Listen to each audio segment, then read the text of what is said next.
pessoal, sejam bem-vindos à minha casa. Essa aqui é a nossa varanda. Eu sei dos desafios que nós temos, nós vamos passar mais um tempo em casa, e casa fala de paz, fala de alegria, de comunhão, e é isso que nós do Colégio Batista queremos produzir, estabelecer no coração de vocês um tempo de comunhão. E é por isso que nós estamos tendo a oportunidade de gravar, de criar, de preparar materiais para esse tempo que estamos em casa. Então não perca a oportunidade, participe, assista, cante, se alegre com a nossa assembleia, porque nós estamos na frequência certa. Muito obrigada, hein? Um grande beijo, um forte abraço.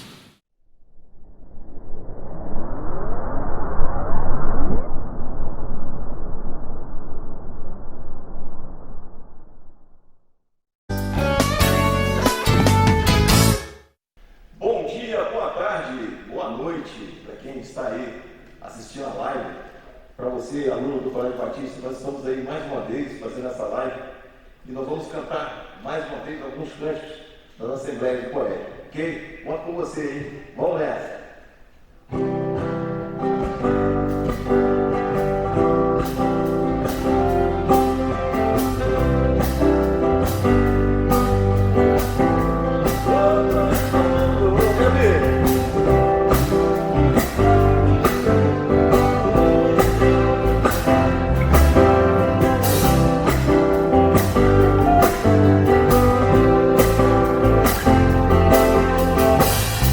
A noite fria cai sobre mim, e no deserto eu encontrar cercados por egípcios e por faraó, sendo impedido de prosseguir. Quando a noite fria cai sobre mim, e no deserto eu encontrar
estarmos se relembrando.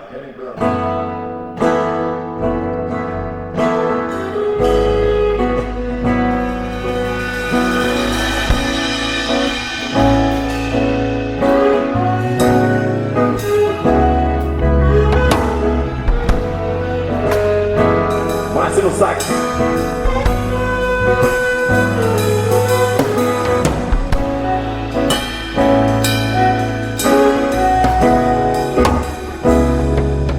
Meu pai, o mundo insiste em me comprar, mas eu não quero o que vem de lá.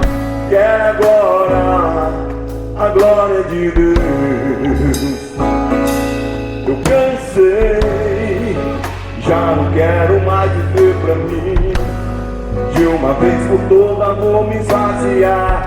Vou mandar embora o que não é seu. Perdoa todas as vezes que te esqueci. Eu não pensei em Cristo, eu só pensei em mim. Me ajude a melhorar, ajude a melhorar. Só se eu não consigo mais, eu sei, sou humano, eu só sei errar. Me ajude a melhorar, ajude a melhorar. Só se eu não consigo mais, eu sei, sou humano, eu só sei errar. Me ajude a melhorar. Meu pai, o mundo insiste em me comprar, mas eu não quero o que vem de lá. Quero agora a glória de Deus. Eu cansei, já não quero mais viver pra mim. De uma vez por todas vou me esvaziar. Vou mandar embora o que não é seu. Perdoa todas as vezes que te esqueci. Eu só pensei em mim. Me ajude a melhorar, ajude a melhorar. Só que eu não consigo mais você. Sou humano, eu só sei errar. Ajude a melhorar, ajude a melhorar, melhorar. Sozinho não consigo mais você. Sou humano, eu só sei errar. Ajude a melhorar, ajude a melhorar.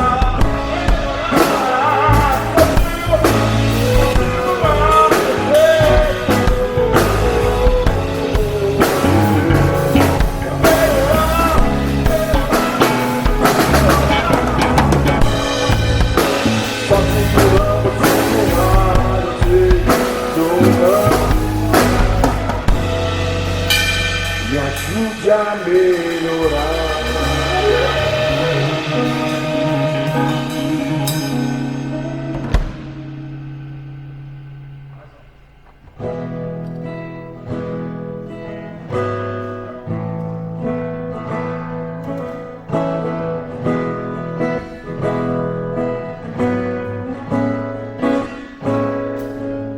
A gente aprende a confiar em um Deus que faz milagres, escuta a nossa oração e que está presente aqui. Um dia a gente aprende a dar um passo só de cada vez, mas sem duvidar, mas sem duvidar. Continua sendo bom, ele continua sendo Deus, ele continua sendo bom, ele continua sendo Deus, ele continua sendo bom,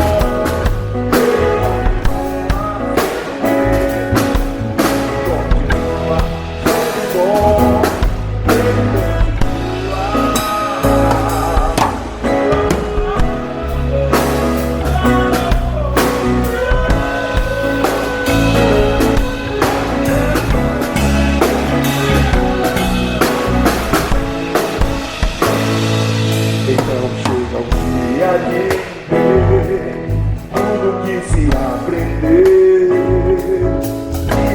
enxergar até o que não se pode ver. Chega o dia de dizer, até ouvir o não de Deus, mas sem duvidar, mas sem duvidar, Ele continua sendo bom, Ele continua sendo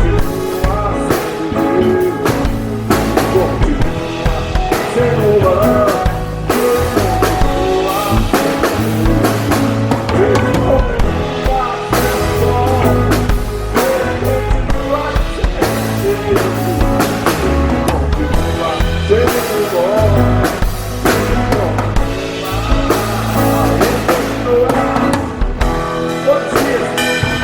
continua sendo bom.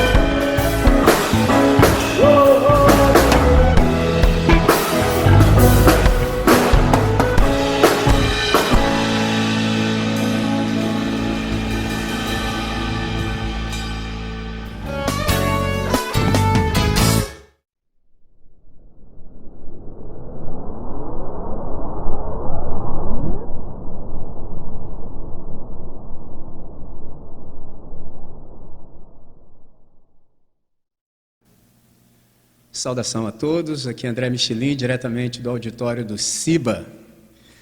Prazer estar com vocês, é um privilégio, ainda que não presencialmente, mas virtualmente.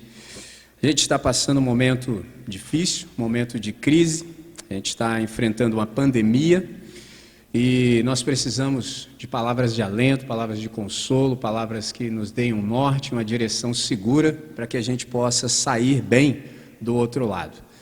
Não fosse tão somente o fato da pandemia ter nos acometido, a gente também ainda é acometido por uma infodemia. O que é infodemia? Uma multiplicidade de informações. Então, a primeira coisa que quero lhe dizer nessa hora é o seguinte: tudo depende do seu ponto de vista. Qual é o ponto de vista que você tem numa hora como essa? Por exemplo, me lembro da extinta TVE, que dizia assim: todo ponto de vista é a vista de um determinado ponto. Então, qual é o seu ponto de vista numa hora como essa? Por exemplo, você sabe que o nosso país está vivendo um momento de polarização aos polos, aos extremos. Tem o pessoal que é otimista e tem o pessoal que é pessimista. Tem o otimismo e tem o pessimismo. Só que eu preciso te dizer o seguinte: na fé cristã, nem o otimismo, tampouco o pessimismo tem sustentação, tem fundamentação. Você pode perguntar, por quê, André? Porque a nossa vocação é para o realismo crítico. E aí você me pergunta, o que significa esse negócio aí de realismo crítico? O que isso quer dizer? Quer dizer que todo aquele que é seguidor de Jesus de Nazaré, ele é um realista crítico. Aí você fala, como assim? É porque Deus fez o ser humano para a realidade. E não é bom separar aquilo que Deus uniu. Então, nós da fé cristã somos de fato realistas críticos. Mas um realista crítico, ele não tem apenas um pensamento crítico. Como assim? Ele tem e é movido por esperança. E também ele assume a responsabilidade de cooperar efetivamente para a realização de tudo aquilo que é bom. Foi o que eu lhes disse no encontro anterior. A fé, ela não imuniza, a fé responsabiliza. Então, cada um de nós que diz que crê em Jesus nessa hora, tem uma grande responsabilidade.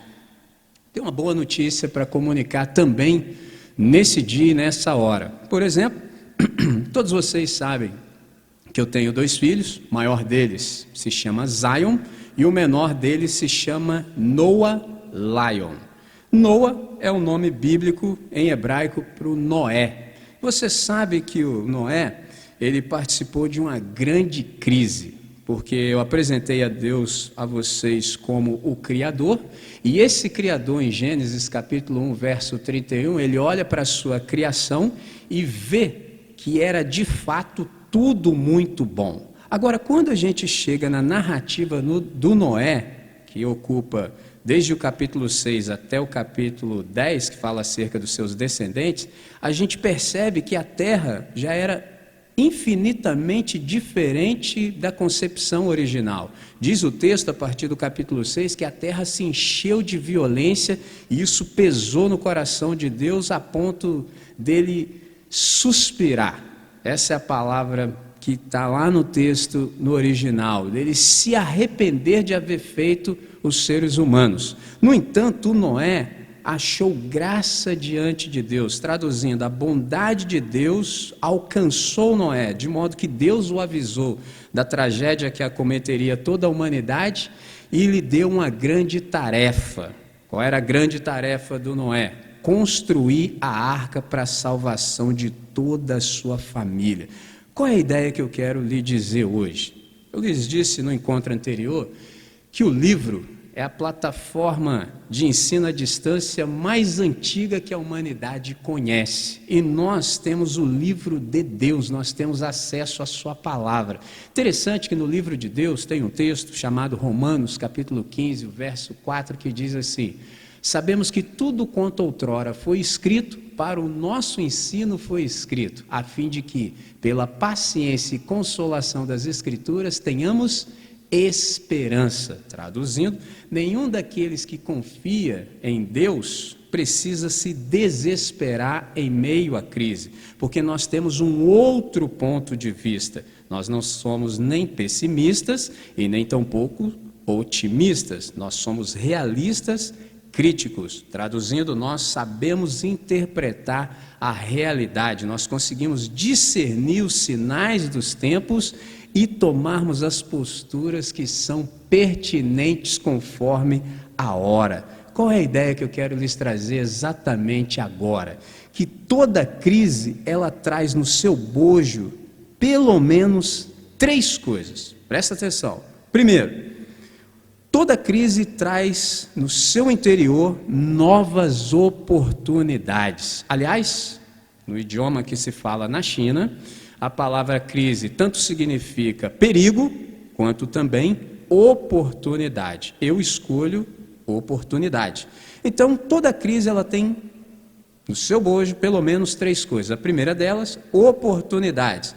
Mas há uma segunda coisa. Toda crise traz também consigo ensinamentos para enriquecer a existência. Isso é sensacional. E por último, mas não menos importante, toda crise tem uma data para acabar. Lembre-se disso. Toda crise traz consigo novas oportunidades, ensinamentos para enriquecer a existência e uma data para acabar. Toda crise traz esses 3 elementos. Por exemplo, toda crise traz consigo novas responsabilidades, ou melhor, novas oportunidades, que significa de fato novas responsabilidades. Ou seja, novas oportunidades trazem consigo maiores responsabilidades. Eu adiantei o raciocínio. Você se lembra que eu lhes disse e lhes tenho ensinado sempre que responsabilidade é a habilidade de responder aos desafios, às demandas que a existência nos apresenta cotidianamente. Então, para que possamos aproveitar todas as oportunidades, é necessário que a gente aceite o volume de responsabilidade que isso traz. Por exemplo, isso faz com que a gente também precise se adaptar.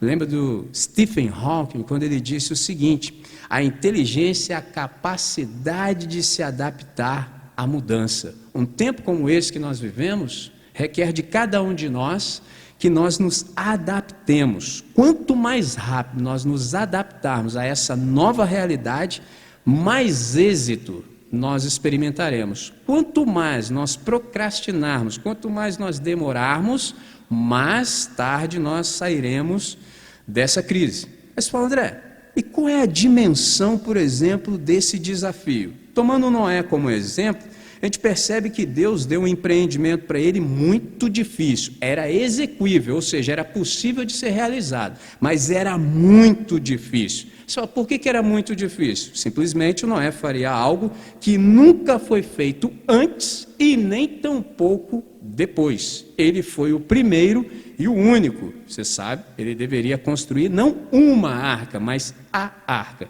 Se fosse uma arca, ou seja, teria um modelo pré-existente para que ele pudesse copiar. Mas como ele construiu a arca, era inédito. Então Noé ele precisou se adaptar, Noé precisou se capacitar. Traduzindo, Noé teve que fazer o que eu e você precisamos fazer todo o tempo todo, quando nós queremos de fato aproveitar as oportunidades. O Noé precisou aprender. Só por que o Noé precisou aprender? Já lhe dei as razões iniciais. Nunca antes alguém fez uma arca, portanto, ele não tinha padrão de comparabilidade. E para agravar a situação, o Noé não era construtor de arca, o Noé era fazendeiro. Então você pensa, como é que um fazendeiro faz para construir uma arca? Simples, ele vai estudar, ele vai se adaptar, ele vai procurar aprender. Deus deu um modelo, deu o parâmetro, o paradigma, mas o Noé precisou confeccionar todos os materiais, e isso consumiu um tempo extraordinário da vida de Noé, aproximadamente 120 anos. Mas tem um detalhe que eu quero lhe chamar a atenção. A obediência do Noé foi minuciosa. Diz o texto sagrado que Noé fez do jeito que Deus lhe dissera que fizesse. Fantástico. Agora observe a capacidade de planejamento do Noé, capacidade de organização, de empenho e, sobretudo, algo que certamente nos fará bem numa hora como essa: disciplina. Infelizmente, nós somos indisciplinados. Nós temos muita dificuldade, por exemplo, com organização, planejamento, administração do nosso maior bem, que é o tempo. Numa hora como essa, em que nós precisamos nos capacitar à distância, se nós formos indisciplinados, nós não conseguiremos obter bom êxito. Agora eu queria lhe chamar a atenção para uma coisa, sobretudo nós que somos tentados a sermos procrastinadores crônicos, ou seja, empurrar com a barriga, deixa do jeito que está para ver como é que fica. Pensa comigo, já imaginou se o Noé resolvesse construir a arca só nos finais de semana? Já pensou se o Noé resolvesse construir somente quando ele estivesse assim, com bom ânimo? Quanto tempo ele levaria para fazer? Com todo o empenho, planejamento, disciplina e organização, ele levou aproximadamente 120 anos. Agora imagina se ele fosse como muitos de nós que resolvem fazer as coisas só na última hora, fazer as coisas assim na mediocridade. Certamente ele não concluiria com êxito e tampouco seria salvo. Então, primeira coisa, toda crise, ela traz consigo novas oportunidades, que implica maiores responsabilidades. Então, se nós não aderirmos à lei de Deus, do jeito que Deus manda, e formos disciplinados, nós teremos muita dificuldade se a gente resolver abraçar a lei do menor esforço. Isso não cabe numa hora como essa, é preciso abraçar as responsabilidades. Eu me lembro do Graciliano Ramos, quando ele disse o seguinte: é fácil se livrar das responsabilidades, difícil é escapar das consequências de ter se livrado das responsabilidades. Esse é o ponto. Dá para dar o migué, dá para empurrar com a barriga, mas só não dá para fugir dos resultados de tamanha irresponsabilidade, certo? Segunda coisa, toda crise traz consigo ensinamentos para enriquecer a vida. Interessante. O que eu quero dizer com isso? Que Deus não está de quarentena. Esse é um ensinamento que a gente precisa nutrir no íntimo do ser. Deus não está de quarentena. Interessante que no capítulo 8, versículo 1, diz que Deus se lembrou de Noé e fez soprar um forte vento de modo que as águas ficaram tranquilas. Por exemplo, Deus ele não está circunscrito ao tempo e ao espaço. Deus não experimenta nenhum tipo de limitação. Interessante saber isso numa hora como essa, porque nem sempre a gente se dá conta do que de fato estava acontecendo. Há um provérbio americano que diz que nós só conseguimos entender e compreender o próximo se estivermos em seus sapatos. Traduzindo para a nossa realidade, a nossa cultura, seria: nós não conseguimos compreender as pessoas se não estivermos no seu lugar, ou nos seus respectivos lugares. Interessante. Pensa comigo, lança a mão da sua imaginação. O Noé só ouvia barulho dentro daquela arca, só barulho de chuva. 40 dias e 40 noites só chovendo, só ouvindo o barulho da água subindo e subindo e subindo, sem ver a luz do sol, sem saber o que estava acontecendo fora, sem nenhum tipo de notícia, nenhum tipo de informação. Imagina como não foi essa quarentena. Pegou a ideia? Então, em meio a essa crise, olha que alento, é o verso número 1 do capítulo 8. Lembrou-se Deus de Noé. Aí você pode perguntar: André, mas assim, o pouco que eu sei dessas coisas de Deus aí, eu ouvi uma palavra bonita uma vez dizendo que Deus era onisciente. Sim, de fato, Deus o é. O que significa ser onisciente? É você saber tudo sobre todas as coisas, todo o tempo todo, a exaustão. Traduzindo, não há nada que Deus não saiba a exaustão, ou seja, com profundidade e extensão. Nada lhe é oculto. Essa linguagem que é usada nesse texto é uma linguagem humana para descrever um sentimento de Deus que a nossa capacidade de linguagem não abarca. Por isso é necessário lançar essas características humanas em Deus para que a compreensão nos sobrevenha. Então, a questão é: o que significa lembrou-se Deus? Significa que chegou a hora de Deus dar consecução à segunda parte do seu propósito. Só como assim? Antes de entrar na arca, Deus dissera a Noé que com ele estabeleceria uma aliança. Traduzindo, Deus tinha um propósito, Deus tinha um pacto com Noé para depois da crise. Então, durante 40 dias e 40 noites, a chuva cumpriu o seu propósito, que era alagar toda a terra e exterminar tudo que havia fôlego embaixo do sol. Passada essa fase, a chuva cumpriu o seu propósito, então agora ela pode cessar. Isso que significa o fato de Deus ter se lembrado de Noé. Porque numa hora como essa, até nós que cremos, somos tentados, por exemplo, a considerar: mas onde é que está Deus? Onde é que está Deus? Numa hora como essa, às vezes a gente pensa: não, agora eu estou sozinho no meio dessa pandemia, no meio dessa crise, Deus está longe de mim, Ele não entende o que eu estou sentindo, o que eu estou passando. Não pense assim, pelo contrário, Deus sabe de todas as coisas e é por isso que esse texto foi registrado e foi preservado de modo que hoje ele tenha também a sua aplicabilidade nas nossas vidas. Lembrou-se Deus de Noé. O que isso quer dizer? Que Deus, ele tem um propósito com cada um dos membros da humanidade. E nenhum de nós sucumbe enquanto não cumprir o seu propósito. Eu me lembro de um missionário que eu respeito, ele se chamava David Livingstone, e eu aprendi com ele o seguinte: eu sou imortal até cumprir o meu propósito. O que significa propósito? Propósito é a razão pela qual algo ou alguém existe. Por exemplo, eu sei que eu nunca, jamais, sob hipótese alguma, vou morrer antes de cumprir o meu propósito. Também sei que não ficarei no planeta nem mesmo 1/1000 de segundo após cumprir o meu propósito. Então, que isso sirva de encorajamento para cada um daqueles que me ouvem e me veem nessa hora. Saiba que há um propósito existencial para cada um de nós. Se você ainda não discerniu qual é o seu propósito, aproveite esse tempo de quarentena e faça isso. Procure um lugar reservado, abre seu coração, fala com Deus. Deus, o que eu estou fazendo aqui no planeta? Quem sou eu?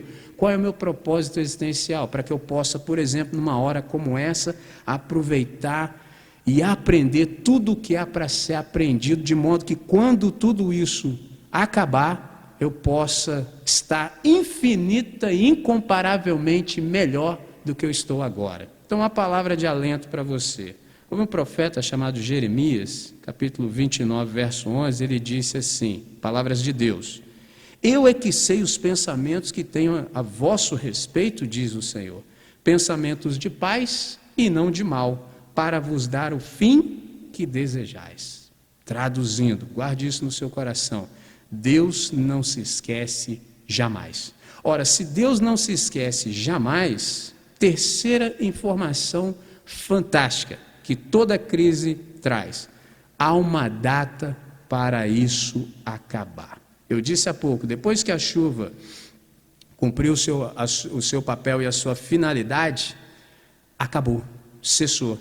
Então, eu preciso lhe dizer o seguinte: eu não sei quando e tampouco como isso vai acabar, mas eu sei que vai acabar. Aí você pode me perguntar: André, se você não sabe quando e nem tampouco como é que você sabe que vai acabar? Simples, porque não há nenhum mal que dure para sempre. Guarde isso no seu coração. Não há nenhum mal que dure para sempre.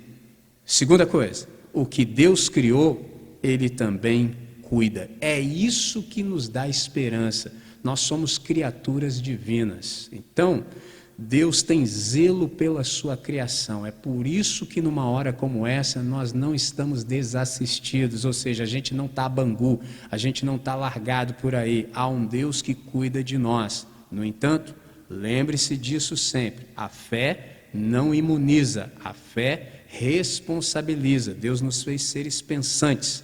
Então nós devemos, numa hora como essa, abraçar as atitudes responsáveis, de modo que a gente possa sair infinitamente melhor do outro lado. E enquanto nós estamos na crise, Deus enche o nosso coração de esperança, de modo que nós possamos enfrentá-la. E lembre-se, tudo o que acontece embaixo do céu acontece por um propósito. Nem sempre a gente percebe que tudo o que acontece é bom.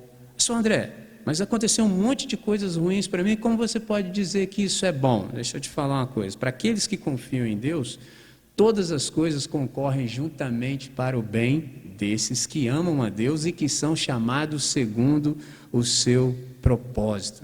Aí eu preciso te dizer o seguinte, se é que você ainda não sabe, não tenha me ouvido dizer: vive infinitamente mais e melhor aqueles que têm um propósito. Então, nessa hora, eu preciso te perguntar o seguinte: qual é o seu propósito? Qual é a sua motivação? Ou seja, qual é o motivo para todas as suas ações?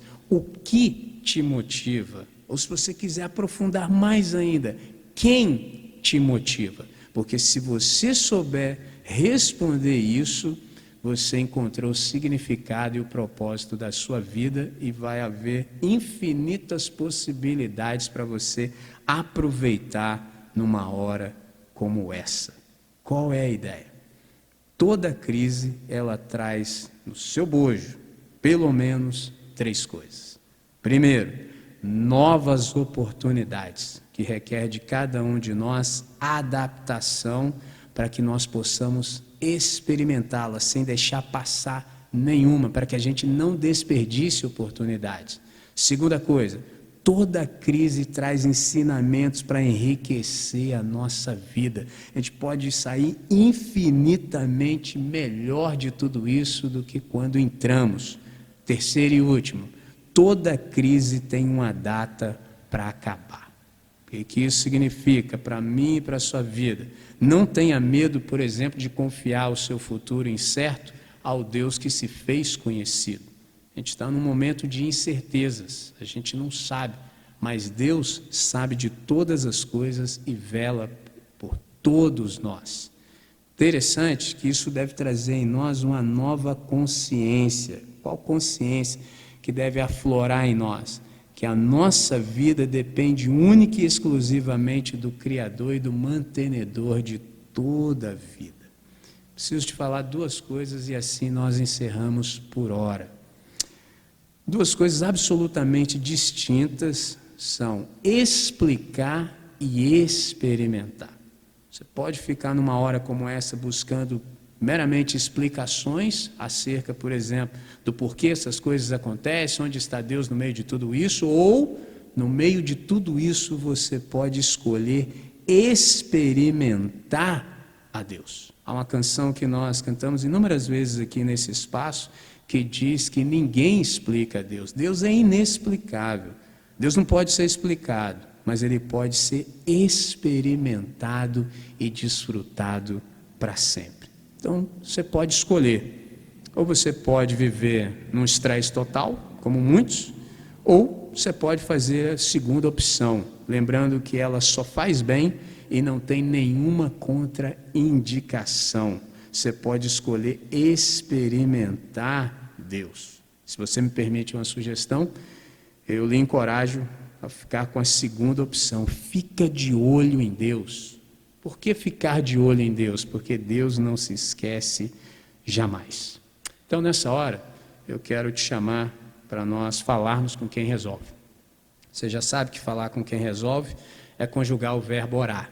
Orar é ter uma audiência com o Todo-Poderoso. Orar é uma declaração explícita de dependência. Nós estamos dizendo com todas as palavras que nós, de fato, só confiamos em Deus para fazer a manutenção da nossa existência. Então, quando nós estamos reunidos aqui pessoalmente, há infinitas coisas que podem roubar a sua atenção, e por isso eu digo sempre, quando nós vamos orar, se você tem dificuldade de se manter concentrado com os olhos abertos, que você feche seus olhos. Mas agora você pode estar na sua casa, tranquilo, no seu quarto, com todo aconchego, com todo conforto. Então, procure entrar nesse silêncio de Deus e vamos falar com quem resolve. Deus nosso Pai, Pai de nosso Senhor e Salvador Jesus Cristo, nós queremos te agradecer por essa hora que nós pudemos experimentar ouvir a tua voz. Um momento tão difícil como esse, quando a crise se abate sobre o nosso planeta, muitas pessoas têm perdido a sua vida por causa da pandemia. Nós temos a possibilidade de encontrar conforto, consolo, direção segura em Ti. E nós te agradecemos por isso, Pai. O Senhor nos tem feito seres pensantes e o Senhor gosta quando nós usamos a nossa capacidade de reflexão para encontrarmos bons caminhos. E é exatamente o que nós estamos fazendo exatamente nessa hora. Então, Deus, nós queremos abraçar as atitudes que são responsáveis, de tal maneira que possamos tanto preservar a nós, quanto aqueles que nós queremos bem. Então, Deus, numa hora como essa, nós pedimos que no meio dessa crise, nós possamos aproveitar todas as oportunidades que nos sobrevêm. Que nós possamos aprender todos os ensinos para que a nossa vida seja infinitamente mais rica no final do que ela é exatamente agora. E Deus, consola-nos de fato com a certeza de que tudo isso tem uma data para acabar. Então, sendo assim, Deus, enche o nosso coração de esperança, de tal maneira que também sejamos transmissores, propagadores dessa mesma esperança para aqueles que também precisam de consolo. Nessa hora, fazemos essa oração em nome de Jesus. Amém, Senhor. Amém. Vivam bem. É isso.